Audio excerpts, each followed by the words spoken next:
Question है आपकी screen पर, हमसे बोला गया है कि simple interest on amount for 6 year at 4% per annum, 6 साल की बात कर रहा है, 4% का सिंपल इंटरेस्ट जो अमाउंट है वो 7500 कम है किससे, सेम अमाउंट जब 11 साल के लिए होता है उससे। देखो तो ये 6 साल और 11 साल की बात कर रहे हैं, यानी इनका डिफरेंस की अगर मैं बात करूं तो 5 ईयर का ऐसा ही हो जाएगा, कितना, ये 7500 रुपए। तो यहाँ से अगर मैं 1 साल का निकालू तो 1 साल का कितना हो जाएगा, 5 से भाग दे दो तो 1500 रुपए। ठीक है, 1500 रुपए क्या है अपना, 1 साल का ऐसा ही है और स्टार्टिंग, ठीक है, 1 साल का ऐसा ही 1500 रुपए है। और हमें रेट भी पता है कितनी है, 4%। 4% रेट है, यानी मैं कह सकता हूँ लेट्स से कि जैसे प्रिंसिपल अगर आपका 100 यूनिट है, ठीक है, तो रेट अपनी 4% है, यानी सिंपल इंटरेस्ट कितना आएगा, 4 यूनिट आएगा। यानी इस 4 यूनिट की वैल्यू अपने पास कितनी है, 1500 रुपए है। और हमें निकालने कितने की, प्रिंसिपल निकालना है, यानी 100 यूनिट की वैल्यू चाहिए। तो ये कितना गुना है, 4 तिया 12, फिर बचेंगे यहाँ से 3, 30 4 से 28, 2 बचेंगे, 20 4 5 20। 1 यूनिट की वैल्यू 375 आ गई, 100 की निकालनी है, 375 के पीछे 00 चिपका देंगे, यानी ऑप्शन आ जाएगा अपना सेकंड। नेक्स्ट सवाल है क्वेश्चन 2, बोला गया एक लैपटॉप है जिसको 54,000 रुपए में सेल किया जाता है after giving a discount of 20%, 20% का डिस्काउंट देने के बाद इतने में सेल किया जाता है, तो था कितने का वो। देखो 20% कितना होता है अपना 1/5, यानी 5 के सामान को आपने 4 में बेच दिया, यानी एमपी से ये एसपी का रेशियो है। सवाल में बोले 4 की वैल्यू 54,000 है और हमें निकालना है कि इसका मार्क प्राइस कितना था, यानी 5 की वैल्यू चाहिए। तो ये कितने गुना है, 4 से काट लेते हैं, 4 एकम 4, फिर 1 बचेगा 14, 4 तिया 12, फिर कितने बचे अपने पास 2, 20 4 5 20, 1350 या 13,500 आएगा। हमें निकालनी है इसकी वैल्यू। तो अगर 13,000 को 5 से मल्टीप्लाई करना होता तो 65,000 आता है ना, और 500 को 5 से करूंगा यानी 2500 और आ जाएगा। तो 65 और 2500 कितना आ जाएगा, 67,500।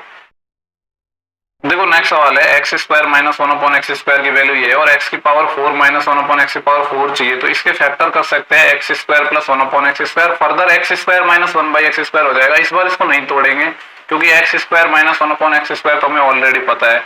तो यहाँ से हम क्या निकालेंगे, x² प्लस 1/x², ये सेम वैसे ही निकालते हैं जैसे x माइनस 1/x से x प्लस 1/x निकालते हैं, सेम ही तो चीज है। सारे आंसर पॉजिटिव है, मतलब प्लस ही साइन का लेना है हमें।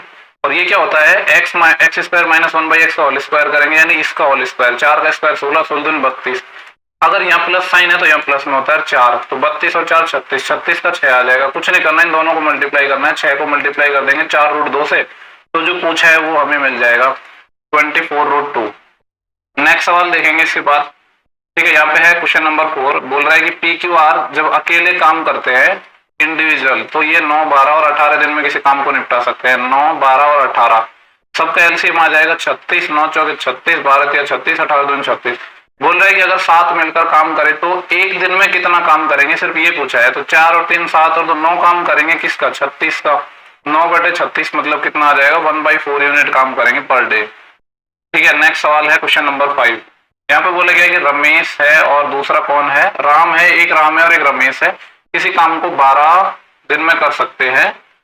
ठीक है, राम प्लस रमेश, एक तो नाम भी आर से दे देता है ना, तो पूरा लिखना पड़ता है। रमेश और राम मिलके 12 दिन में करते हैं। और आगे बोला गया है कि रमेश, ठीक है, प्लस सोमेश, ऐसे लिख देता हूं, ये 15 दिन में करते हैं। और जबकि सोमेश और राम, सोमेश प्लस राम, ये कितने दिन में करते हैं, 10 दिन में करते हैं। सबके एलसीएम की बात करूं तो 60 आ जाएगा, 12 पंजे 60, 15 चौके 60, 10 छके 60। हमसे बोला गया कि राम, रमेश और सोमेश अगर 7 मिलकर काम करे तो काम कितने दिन में खत्म हो जाएगा। देखो काम करना है टोटल 60, तो सबकी इफिशियंसी चाहिए हमें। अब यहाँ से देखो हमें कौन कौन चाहिए, राम चाहिए, रमेश चाहिए और सोमेश चाहिए, तीनों चाहिए। अगर यहाँ पे मैं जोड़ू तो देखो राम यहाँ पे एक बार है और यहाँ पे भी, यानी 2 बार राम आ जाएगा, 2 बार रमेश आ जाएगा, 2 बार सोमेश आ जाएगा, तो 2 कॉमन लूंगा मैं। और ये 5 और 4 9, 9 और 6 कितना आ रहा है, ये 15 आ रहा है। यानी सबकी इफिशियंसी का अगर सम करूंगा मैं तो 15 का आधा हो जाएगा, क्योंकि हर कोई आ रहा है 2 बार।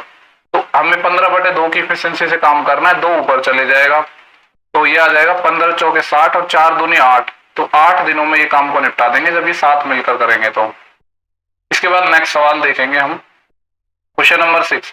देखो एक चीज और बता देना, कहीं मेरे को लग रहा है कि मैं कुछ फास्ट वगैरह करवाने लग गया हूँ आजकल, तो काफी लोगों को शायद समझ भी ना आ रहा हो।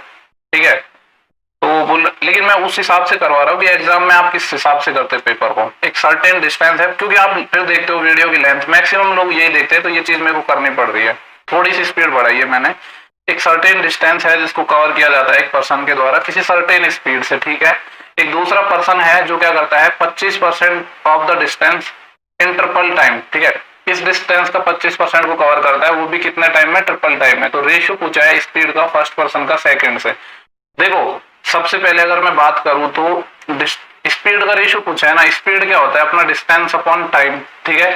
पहला बंदा मान लो अपने पास दो बंदे थे ना, एक तो पर्सन 1 था, वो मान लो 1 यूनिट डिस्टेंस कवर कर रहा था, ठीक है। ये इससे नहीं करते, इस वाली लाइन को पकड़ते हैं। यहाँ पे बोला कि 25% ऑफ द डिस्टेंस, 25% कितना होता है 1/4, यानी मान लो पहले आप 4 यूनिट कवर कर रहे थे, ठीक है, तो अभी इसका आप 25% कर रहे हो यानी 1 यूनिट, ये मैंने डिस्टेंस ले ली, ठीक है। ये क्या लिया मैंने, डिस्टेंस।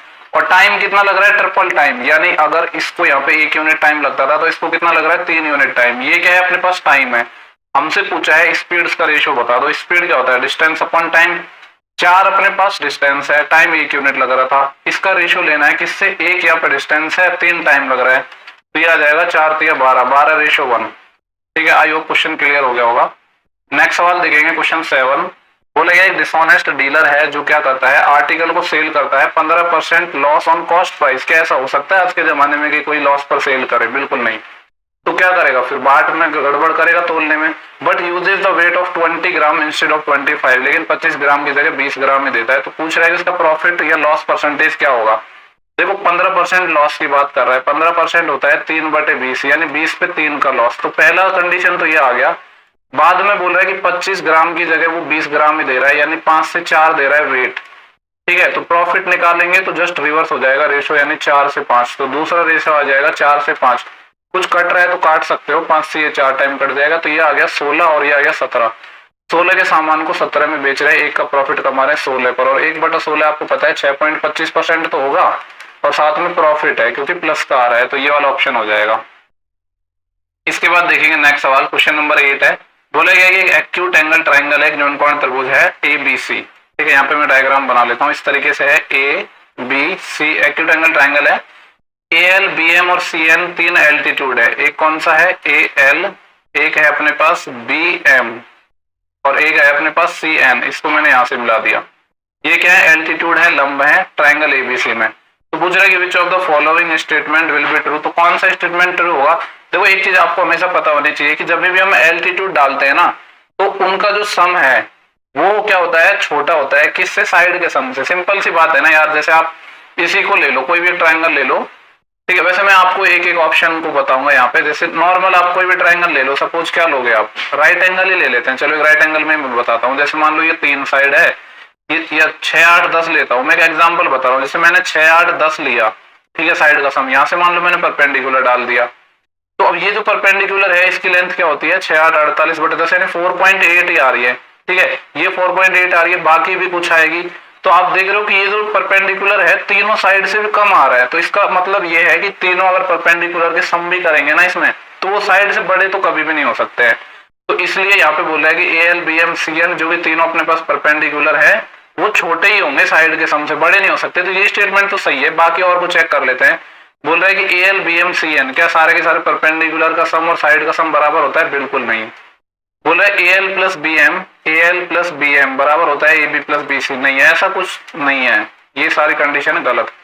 आगे बोल रहा है कि जो ये अपने पास परपेंडिकुलर है ये बड़े होते हैं साइड से बड़े नहीं हो सकते, छोटे ही होंगे, ठीक है। ये बेसिक अंडरस्टैंडिंग वाली भी बात है, अगर आपको कोई रिजल्ट पता ना हो तो। यहाँ पे मैंने आपको एग्जांपल के थ्रू एक्सप्लेन भी कर दिया, तो इतना उम्मीद करके चलूंगा कि आप लोगों को समझ आ गया होगा। नेक्स्ट सवाल देखेंगे हम। ऐसा सेम सवाल कर करके मैं बोर हो गया, ठीक है। यहाँ पे सेम डाटा पे आता है, 10 लाख हो गया। ये हमसे पूछा गया है सवाल में, इधर है what amount of the fund is acquired by the school from internal sources, ठीक है। तो स्कूल के पास इंटरनल सोर्सेज से कितना पैसा आया, तो ये निकालना है। अब स्कूल का है किधर, इधर इंटरनल सोर्सेज इधर नजर आ रहा है 15%। 10 लाख का 15% कितना होता है, 1.5 लाख हो जाएगा, ये वाला ऑप्शन हो जाएगा।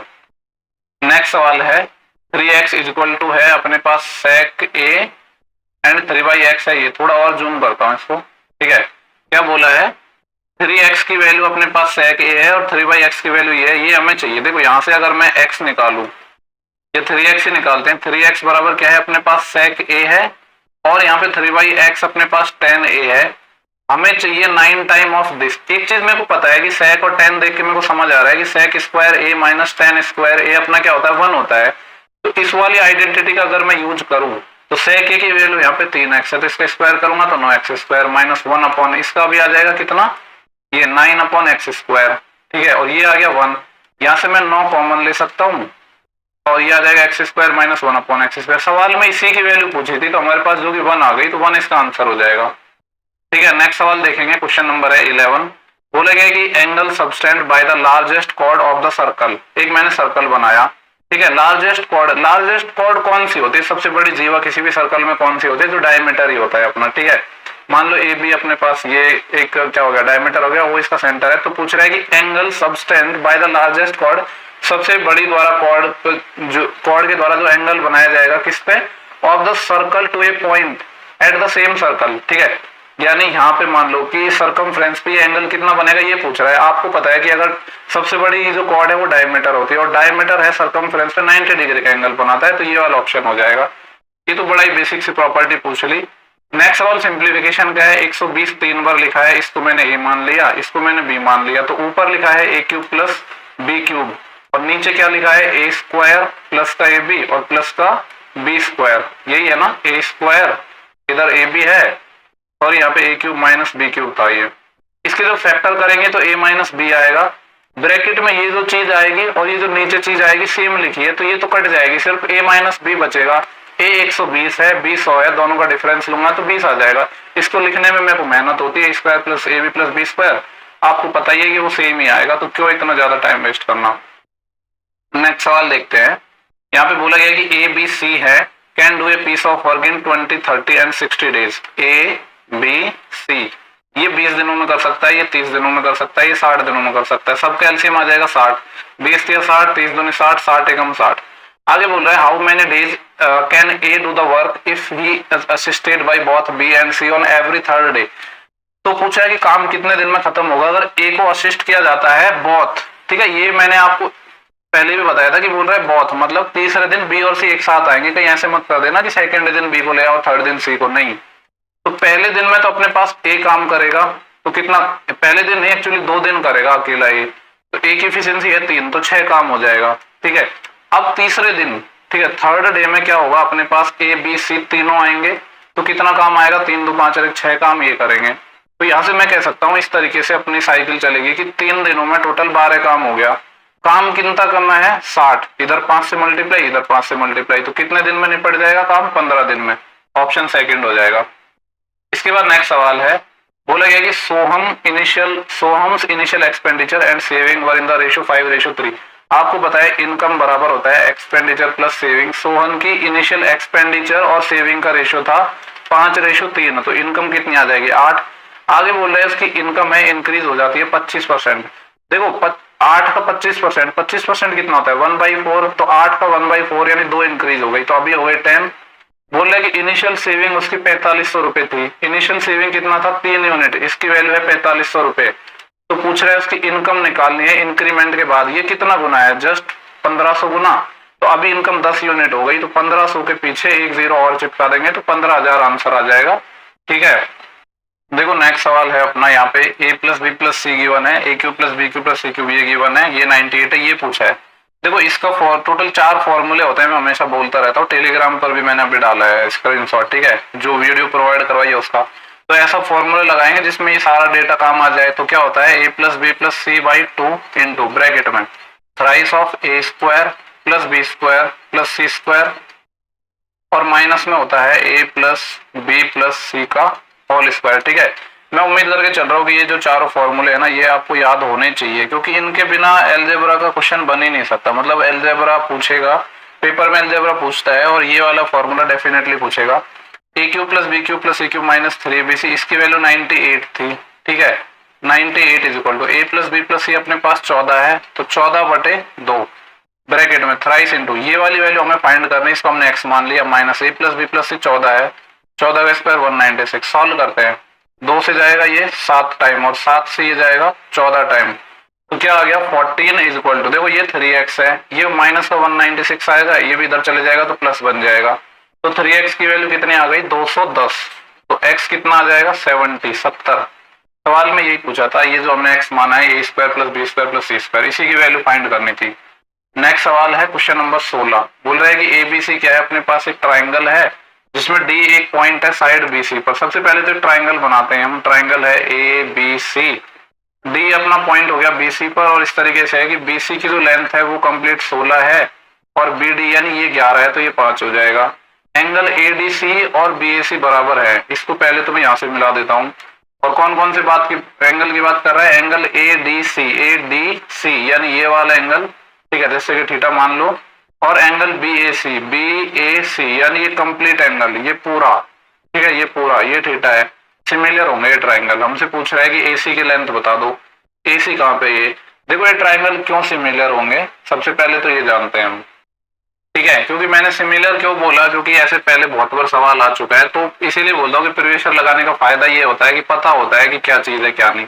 देखो कौन कौन से ट्राइंगल सिमिलर होंगे, अगर मैं इस छुटकू वाले ट्राइंगल में बात करूं, कौन से में, ट्राइंगल एडीसी में मैं बात करूं, तो ये वाला एंगल अपना क्या है, थीटा है, ठीक है। और दूसरा ट्राइंगल कौन से में बात करूंगा, कंप्लीट बड़े वाले में, एबीसी में, ठीक है। तो लेकिन ये ऑर्डर ना इस तरीके से नहीं आएगा, ऑर्डर तो अलग आएगा, ये ऑर्डर को छोड़ देते हैं वरना आप कंफ्यूज हो जाओगे। तो इसमें देखो ये वाला थीटा है, कंप्लीट थीटा है, इसमें ये वाला एंगल, ठीक है, ये वाला एंगल है, ये वाला, ये क्या है, कॉमन एंगल है इस छुटकू वाले ट्राइंगल में और बड़े वाले में, ठीक है, दो एंगल हो गए। इसके बाद अगर मैं बात करूं इस वाले एंगल की, तो ये भी क्या हो जाएगा, अपना इक्वल हो जाएगा, क्योंकि जब किसी भी ट्राइंगल के अगर दो एंगल इक्वल है तो ऑब्वियस सी बात है थर्ड एंगल भी इक्वल होगा। जैसे इसको मैं मान लेता हूँ ये सेकंड एंगल है, ये अपना क्या हो जाएगा, थर्ड एंगल हो जाएगा। इस ट्राइंगल के लिए थर्ड एंगल कौन सा होगा, ये वाला, ठीक है। सिमिलरिटी लगा दो अपना, सिमिलरिटी क्या होता है, एंगल्स के सामने करस्पॉन्डिंग रेशियो इक्वल होते हैं, ठीक है। तो यहाँ पे मैं क्या ले रहा हूँ, छोटा वाला ट्राइंगल ले रहा हूँ पहले, ठीक है। साइड हमें सिर्फ पता है ये वाली, इनके सामने वाली साइड, यानी इस वाले ट्राइंगल में छोटे वाले में ये जो थर्ड एंगल है इसके सामने छोटे वाले में ये वाली साइड है 5 डिवाइड बाय, और अगर हम बात करें इस वाले ट्राइंगल में इसके सामने जो बड़ी लेंथ कौन सी होगी, ये कंप्लीट एसी, ये बराबर होगा। और देखो इस थीटा के सामने यहाँ पे ये छोटे वाले में थीटा के सामने क्या लेंथ है, एसी अपॉन इस वाले थीटा के सामने कंप्लीट बड़े वाले में कौन सा है, ये 16। यहाँ से आपको पता है एसी स्क्वायर आएगा, एसी स्क्वायर आएगा 16 गुणा 5 80, 16 का 4 हो जाएगा और 5 का रूट निकलेगा नहीं, यानी एसी 4√5 आ गया। यही सवाल में निकालना था, सिमिलरिटी पे बेस्ड सवाल था। उम्मीद कर रहा हूँ समझ आ गया होगा, नहीं समझ आया तो एक बार शांति से वापस समझना। नेक्स्ट सवाल है, एक 6 डिजिट नंबर है, ठीक है, 6 डिजिट नंबर है, digit as consecutive natural number, और इसके जो नंबर है कंसेक्यूटिव नेचुरल नंबर है, तो number is always divisible by what, तो नंबर हमेशा किससे डिविजिबल होगा, एक बात बताओ। 6 डिजिट का नंबर है, मैंने भी ऐसा सवाल कभी नहीं किया है, हम बस एग्जांपल लेके देखेंगे। जैसे मान लो कि इस तरीके से है, जीरो तो स्टार्टिंग में आ नहीं सकता वरना 6 डिजिट नंबर ही नहीं बनेगा। 6 डिजिट लिए मैंने, 1 2 3 4 5 6, 2-3 अलग अलग केस लूंगा मैं, क्योंकि मुझे भी नहीं पता है, मैंने कभी पढ़ा ही नहीं ऐसा सवाल। फिर अब की बार हम 2 से स्टार्ट कर देते हैं, 2 3 4 5 6 7, एक और चलो ले लेते हैं, 3 4 5 6 7 8 9, होती होगी ये कोई प्रॉपर्टी होती होगी, लेकिन हमने पढ़ी नहीं है। जब नहीं पढ़ी है तो हम तो एग्जाम्पल से ही निकाल सकते हैं ना। अगर मैं इसका सम पूछूं आपसे तो 1 से 6 तक का सम क्या आएगा, जब फर्स्ट एन नेचुरल नंबर का सम क्या होता है, n+1/2, तो 6 गुणा 7 42/2 21 आ जाएगा।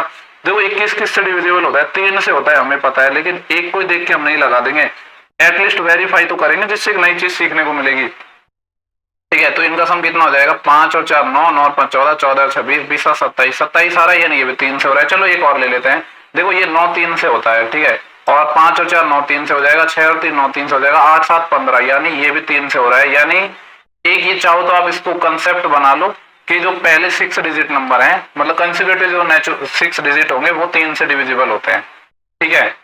तो नेक्स्ट सवाल पे चल रहे हैं हम। क्वेश्चन नंबर 18 है, यहाँ पे बोला गया कि बैनी है एक काम को 24 दिन में कर सकती है। कौन है बैनी, जो 24 दिन में कर सकती है। चेतन और डेविड हैं उस कार्य को अकेले 36 और 48 दिन में। एक चेतन है जो 36 दिन में करता है, और एक कौन है अपने पास, चेतन के बाद कौन था, डेविड, डी से लिख देते हैं, ये 48 दिन में करता है।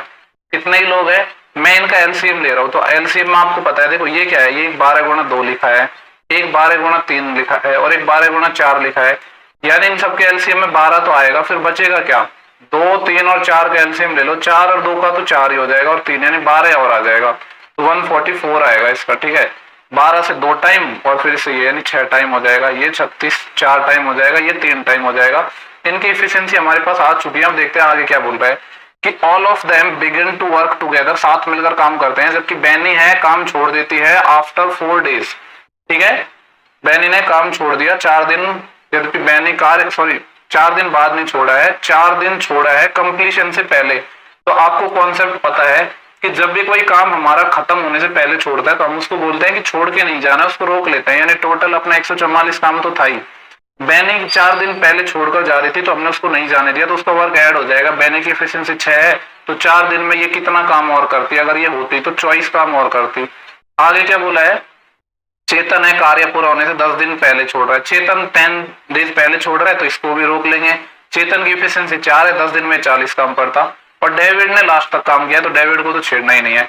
अब देखो हम 2 लोग छोड़कर जा रहे थे लेकिन हमने उनको पकड़ लिया है, तो अब इफिशिएंसी तो सबकी आएगी ना, तो सबकी इफिशिएंसी कितनी हो जाएगी, 6 और 4 10 और 3 13। सॉल्व कर लो, ये आएगा 4 और 4 8, फिर आएगा 4 और 2 6, 6 और 4 10, 1 असिल और 1 और 1 2, 208 में हम 13 का डिवाइड करेंगे तो ये क्या आएगा, 13 एकम 13, 7 बचेंगे, 13 6 78, 16 दिन में काम निपट रहा है पूरा।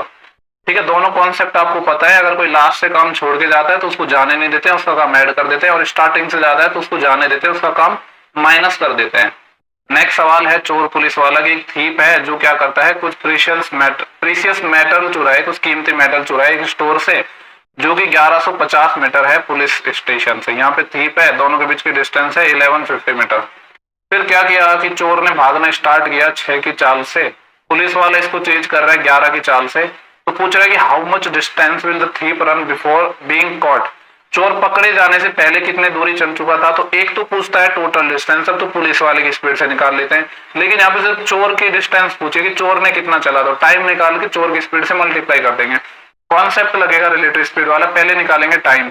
1150 मीटर की डिस्टेंस है, ठीक है, और आंसर किसमें पूछा है, मीटर में पूछा है, तो इसको मीटर में रहने देते हैं हम। 1150 हो गया, सेम डायरेक्शन में जा रहा है, स्पीड हो जाएगी माइनस, ये लेकिन किलोमीटर पर आवर है, इसको मीटर पर सेकंड में बदल लेते हैं तो ये आ जाएगा 5/18।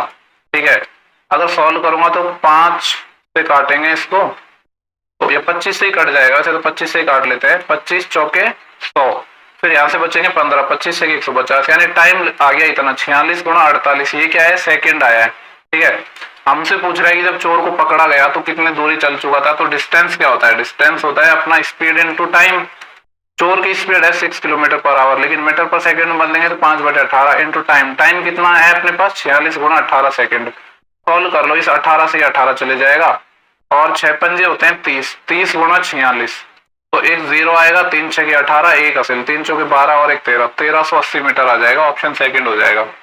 नेक्स्ट सवाल देखेंगे, क्वेश्चन 20 है, 4 एकम 4, 4 और 3 7/4 प्लस 7 एकम 7, 7 और 5 12/7, इसको डिवाइड करेंगे 7 दूनी 14 और 3 17/7 से, तो मल्टीप्लाई हो जाएगा 7/17 से, गंदा सा आंसर आएगा शायद इनटू 7 दूनी 14, 14 और 3 17/7।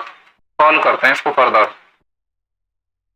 तो ये तो 7/4 है, इसको छेड़ ही नहीं सकते, इस 7 से 7 गया, इस 17 से 17 गया, इधर कितना बच रहा है 12/7, एलसीएम आ जाएगा 28, 7 7 49, 12 चौके 48, 48 का डबल 96 होता है, लेकिन एक एक्स्ट्रा आ जाएगा तो 97/28, 28 या 84 होते हैं, 84 में अगर 13 और जोड़ेंगे तो 97 पे पहुंच जाएंगे, तो ये कितना आ गया 9 3 सही 13/28, कौन सा ऑप्शन है, थर्ड। नेक्स्ट सवाल देखेंगे 21, बोल रहे हैं कि अगर third proportional of 3x² and 4xy is 48, आपको पता है थर्ड प्रोपोर्शनल होता है b²/a, b क्या है सेकंड वाला डाटा 4xy, लेकिन इसका स्क्वायर करना है तो 2 बार लिख देते हैं 4xy डिवाइड बाई a मतलब 3x²। सवाल में बोला है कि इसकी वैल्यू 48 है, y की वैल्यू हमें फाइंड करनी है पॉजिटिव वैल्यू, तो देखो 1x इससे ये चले गया, ठीक है, 4 गुणा 4 16 होता है, इससे ये 3 टाइम चले गया, ऊपर y गुणा y² आ गया, और ये 3 गुणा 3 9 आ गया, तो y की वैल्यू 3 आ जाएगी, गलती से यहाँ पे रेज हो गई है। देखो नेक्स्ट सवाल है क्वेश्चन नंबर 22, बोल रहा है कि distance between the centre of 2 circle, 2 circle है जिनकी रेडियस 22 और 18 है, इनके बीच की डिस्टेंस है 32, तो डायरेक्ट कॉमन टेंजेंट की लेंथ बतानी है, आपको पता है फॉर्मूला होता है √d² minus r1 minus r2 का होल स्क्वायर, टच करते हैं तो 2 √r1 r2 आ जाता है डायरेक्ट, लेकिन यहाँ पर टच नहीं कर रहे हैं, तो डिस्टेंस 32 थी, 32 का स्क्वायर 1024 माइनस दोनों रेडियस के बीच के डिफरेंस है 22 और 18 का 4, 4 का 16 आ जाएगा, तो ये बचेगा 10 कितना आएगा 24 में से 16 जाएगा तो कितना बचेगा 8, इतना ही बचेगा ना 1008, इसको मैं क्या लिख सकता हूँ, 4 शायद इससे कॉमन आ जाएगा, तो 4 दूनी 8, 2 बचे, 4 पंजे 20 और 4 दूनी 8। ठीक है, वैसे तो देखो 4 वापस भी कॉमन आ रहा था, लेकिन मैंने सवाल में देखा मेरे को 252 नजर आ रहा था, तो 4 का तो 2 हो जाएगा और इसका 252। जहां तक सॉल्व कर रहा है वहां तक हमें सॉल्व करना है, तो बस ऑप्शंस पे जरूर ध्यान दे लिया करो, कभी जल्दी जल्दी में हम लास्ट उसको एकदम सॉल्व करते रहते हैं और आंसर कुछ और ही दिया होता है। ठीक है, डीआई का सवाल है जो कि ढंग से दिख भी नहीं रहा है, पूछा क्या है वो देखते हैं। ये देखो ईयर है 16 से लेकर 21 तक और ये अलग अलग कंपनी है। अमेजन नहीं, यहाँ पे इमेजन है, ईएम लिखा है। ठीक है, शायद एग्जामिनर को अमेजन की स्पेलिंग नहीं पता होगी। ये हमें क्या दे रखे हैं, following number of delivery partners दे रखे हैं 1000 में। ठीक है, ये डाटा सब पॉइंट में लिखा है, ये रेशो नहीं है, जैसे 3.2 है, आपको दिख नहीं रहा होगा वो बात अलग है। मैं पढ़ता हूँ कि पूछा क्या है। पूछ रहा है कि रेशो बताना है नंबर ऑफ डिलीवरी पार्टनर का जिन्होंने ज्वाइन किया है, और फ्लिपकार्ट भी नहीं, कुछ क्लिपकार्ट है, इन 2019 एंड 2020, 2019 ये रहा, 20 ये रहा, इसमें क्लिपकार्ट ये रहा। 5.6 और 6.4 दोनों को ऐड करेंगे तो 6 और 5 11 और 0.6 और 0.4 1 और बन जाएगा, यानी कि हो गया 12। इस 12 का रेशियो बताना है, नंबर ऑफ डिलीवरी पार्टनर से बताना है जिन्होंने जोमेटो, देखो नाम बदल दिया, जोमेटो को इन्होंने टोमेटो कर दिया। ठीक है, 2019 और 20 में, 19-20 में टोमेटो, यानी ये रहा 2.7 और 3.3, दोनों को जोड़ोगे तो 3 2 5 और 1 6 आ रहा है, यानी इसका रेशियो बताना है, तो कितना आ जाएगा 2:1। देख लो कौन सा ऑप्शन है 2:1 ये रहा। इसके बाद देखेंगे सेकंड लास्ट सवाल है अपना। यहाँ पे बोला गया कि length of a hall is 21 metre and width is 40। एक हॉल है अपने जिसकी लंबाई और चौड़ाई हमें पता है। पूछ रहा है कि the sum of the area of floor and flat roof is equal to the sum of the area of 4 walls. ठीक है, बेसिकली रूम की बात हो रही है, मतलब क्यूबॉइड की बात हो रही है। हमें क्या पता है, एक तो लेंथ पता है, एक हमें क्या पता है, ब्रेथ पता है, हाइट हमें नहीं पता है। ये वाली वैल्यू 21 है और ये वाली वैल्यू अपने पास 14 है। क्या बोला है, सम ऑफ द एरिया ऑफ, किसका एरिया, फ्लोर का। देखो अगर आपको फॉर्मूला वगैरह समझने में प्रॉब्लम आती है, जस्ट इमेजिन किया करो, आप जिस रूम में बैठे हो वहां पे फ्लोर का आपका एरिया निकालना है, तो क्या आएगी, एक तो लेंथ आएगी, एक ब्रेथ आएगी। तो किस किस का, एक तो फ्लोर का एरिया यानी L गुणा B प्लस और किसका area, and flat roof, and the flat roof is equal to flat roof, मतलब ऊपर की छत की बात कर रहा है। छत में भी सेम चीज होती है, लंबाई और चौड़ाई आती है, ऊंचाई तो आती नहीं। ये बराबर हो जाएगा किसके, equal to the sum of the area of 4 walls, चारों दीवारों के क्षेत्रफल के, और चारों दीवारों का क्षेत्रफल होता है twice of L plus B into H। ठीक है, हमसे पूछा है कि हाइट बताना है हॉल की, तो सॉल्व कर लेते हैं, यहाँ से हाइट निकल जाएगी। देखो यहाँ से अगर मैं देखूं तो ये आ जाएगा 2LB इक्वल टू, इधर इसको जब आप मल्टीप्लाई करोगे या जो वैल्यू है वो रख भी सकते हैं, जैसे 2 इंटू L की वैल्यू हमें पता है 21 है, B की वैल्यू पता है 14 है, इक्वल टू ये आ जाएगा 2 इंटू L प्लस B, तो 21 और 14 का सम कितना आ जाएगा, 21 और 4 25 और 10 35 इंटू हाइट, H निकालना है ना, निकाल लेते हैं, 2 से चले जाएगा 2 टाइम। ठीक है, 7 दूनी 14, 7 पंजे 35, हाइट चाहिए तो पॉइंट में आएगी, 21 दूनी 42, 42 बटे 5, 5 40 और 2 बटे 5 40% होता है, यानी 0.4 आ जाएगा, तो 8.4 आ गया है। नेक्स्ट सवाल देखते हैं, क्वेश्चन नंबर 25 है, लास्ट सवाल है शिफ्ट का। sec a plus tan a हमें पता है और sin a पूछा है। आपको पता है यहाँ से दूसरा हम क्या निकाल लेंगे, sec a minus tan a, जो क्या होता है इसका उल्टा 1/5। sin a पूछा है ना, पहले दोनों इक्वेशन को जोड़ देते हैं, तो यहाँ से 2 sec a आ जाएगा, क्या आएगा 5 प्लस 1/5, 5 5 25, 25 और 1 26 बटे 5, तो यहाँ से sec a निकल जाएगा, क्या आ जाएगा 2 से ये कट जाएगा 13 टाइम, कॉस आधार बटे कर्ण होता है, ये आ जाएगा कर्ण बटे आधार, या मैं कह सकता हूँ हाइपोटेनस और ये बेस। 5 13 और 5 देख के मेरे दिमाग में आया कि ये क्या है अपना 5 12 13 लेटर प्लेट है, तो तीसरी साइड 12 आ जाएगी। हमसे पूछा है साइन ए, साइन ए क्या होता है लंब बटे कर्ण, या मैं कह सकता हूँ परपेंडिकुलर अपॉन हाइपोटेनस। परपेंडिकुलर 12 है, हाइपोटेनस 13 है, 12 बटे 13 इस सवाल का सही आंसर हो जाएगा, जो कि ऑप्शन नंबर 4 है। इसके बाद केवल मात्र अपने एक शिफ्ट बच रही है। ठीक है, तो बड़ा सुकून मिल रहा है कि यार बस खत्म होने वाली है शिफ्ट। ठीक है, बाकी सेशंस को शेयर करो, नेक्स्ट वीडियो में जल्दी मिलेंगे हम लोग।